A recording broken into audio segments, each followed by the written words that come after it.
여기 보시면 2015년 12월 19일 날 제가 써놨던 글이에요. 제 블로그에 가끔 이렇게 옛날에 일기도 쓰고 그랬거든요.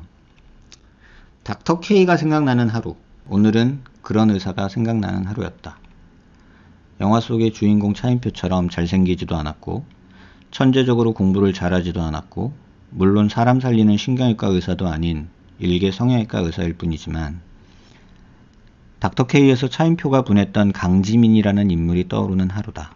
의과대학 시절 이런 생각을 하고 지냈다. 아니 나 자신에게 최면을 걸었던 것 같다. 하루가 멀다 하고 닥쳐오는 시험과 내 머리로 도저히 소화할 수 없을 만큼의 공부량이 괴롭힐 때마다 이렇게 마음속에서 최면을 걸었던 것 같다. 많이 하는 의사가 좋은 의사는 아니다.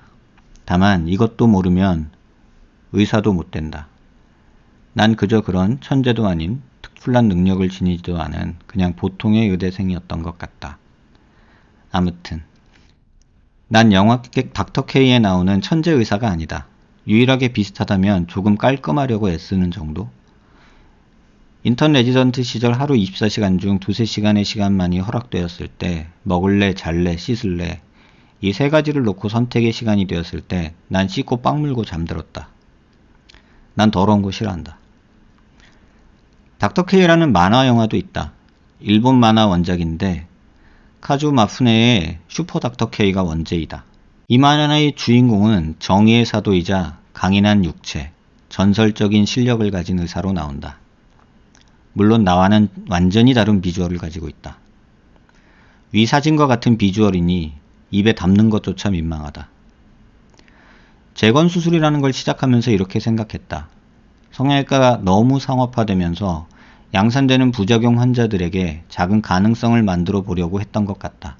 물론 개인적인 호기심도 작용했다. 쌍꺼풀 수술, 코 수술 등에서는 그래도 훌륭한 선생님들이 그러한 부작용 환자들에게 희망의 불빛이 되고 있는 듯하다. 하지만 안면윤곽 부작용 환자들은 방법이 없는 듯이 보였고 뭔가 해주고 싶은 마음이 들어 도전했던 것 같다. 마음 한켠에서는 사업으로 변질되어 버린 성형외과 의사 또는 비전문의 의사들이 잘못했기에 만들어진 환자들이라고 생각했다. 물론 나도 이런 부분에서 완전히 자유롭진 못하다.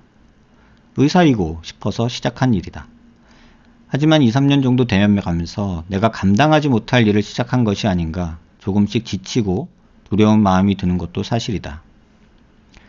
영화 닥터 K에서 신경외과 의사는 수술을 하는 것이 아니라 환자의 병을 자기 몸으로 옮기는 능력을 가진 초능력자로 표현된다. 만화 닥터 K에서 주인공은 야수의 육체에 천재의 두뇌 그리고 신기의 메스를 지닌 사나이로 나온다. 환자의 고민은 의사인 나에게도 도전이라 고민이다. 하지만 성형수술 실패를 겪은 환자는 이미 마음의 병이 생겨 있다. 하지만 난 그 마음의 병을 고쳐줄 능력이 없다. 영화 닥터 K의 주인공처럼 내가 흡수하고 있다는 생각이 간혹 든다. 그렇다고 환자가 마음의 병이 없어지는 것도 아니다. 내겐 초능력이 없으니까. 오늘은 환자에게 이렇게 말하고 말았다. 제발 부탁이다. 내가 기술자가 아닌 의사가 될 수 있도록 도와다오. 4~5번의 수술을 겪고 또다시 수술을 원하는 환자. 10번의 수술을 하고 또다시 수술을 원하는 환자. 기다려야 하는 시기임에도 불구하고 조급함에 빨리 수술을 해달라는 환자. 2mm를 교정해달라고 요구하며 재수술을 요구하는 환자. 크게, 작게, 중간으로. 많이, 조금, 아니 중간으로. 계속해서 수술을 요구하는 사람들. 그들의 요구를 무시할 수는 없다. 하지만 수술이라는 것이 시기도 중요하고 교정 효과가 없는 수술은 만류해야 한다고 생각된다. 수술이라는 것을 통해 얻는 것이 있다면 분명히 잃는 것도 있다. 세상 이치가 그러하니까. 10명의 환자를 1시간씩 상담하면서 입에 거품을 물고 설명한 후 5명은 돌려보낸다. 2~3명은 개선의 효과가 있을 듯 하지만 큰 변화가 아니기에 본인의 선택에 맡긴다. 1~2명은 뭐라도 해주고 싶어서 수술을 권한다.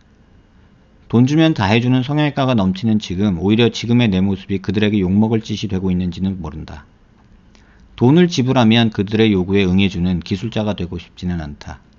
하지만 내 능력으로는 감당하기 힘든 환자가 많다는 걸 절감한다. 아직은 그 해답을 찾지 못했다. 다만 한 가지는 지키고 싶다. 기술자가 아닌 의사이고 싶다.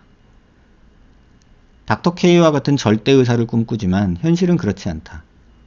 오히려 그들의 마음의 병에 감정전이가 일어나듯 내 자신도 병들어가는 듯한 느낌을 지울 수가 없다. 이러고 지낸 10년 동안 배농사는 참 잘도 되었다. 밤이 돼서 센치해졌나 보다. 그래도 난 직업은 정말 잘 선택했다. 수술방에 있는 시간이 내겐 육체 노동의 시간이지만 내 정신적인 휴식의 시간이니까. 몇 년 전 돌아가신 엄마 생각이 많이 나는 밤이다. 그래도 남자라면 울지 않는다. 이게 2015년이에요. 제가 또 환자한테 이렇게 조금 지쳤겠죠. 그래서 써놓은 글인데 끝나지 않을 것 같아요. 계속 될 것 같아요. 그래서 제가 그 생각을 했어요. 감당 못할 일 시작한 건 아닌가. 정말 그 생각이 들었고, 사람들이 때로는 무서워질 때도 있어요.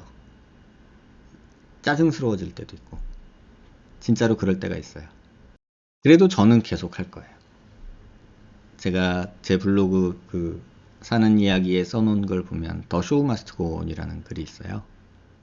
그런 글처럼 그냥 제가 할 수 있는 일 계속 할 텐데, 여러분도 조금은 여유로워진 채로 뭔가를 준비하세요. 급한 마음, 조급한 마음에 덤벼들면 안 돼요. 얼마 전에도 상담 오신 분이 있는데 제가 근 1시간 동안 혼내기만 했어요. 왜냐하면 너무 조급해해서. 지금 수술이 중요한 게 아니다. 마음 먼저 추스려라. 아마 조금 당황하셨을 거예요. 근데 그 환자분을 위해선 그래야만 했어요. 수술이 중요한 게 아니에요.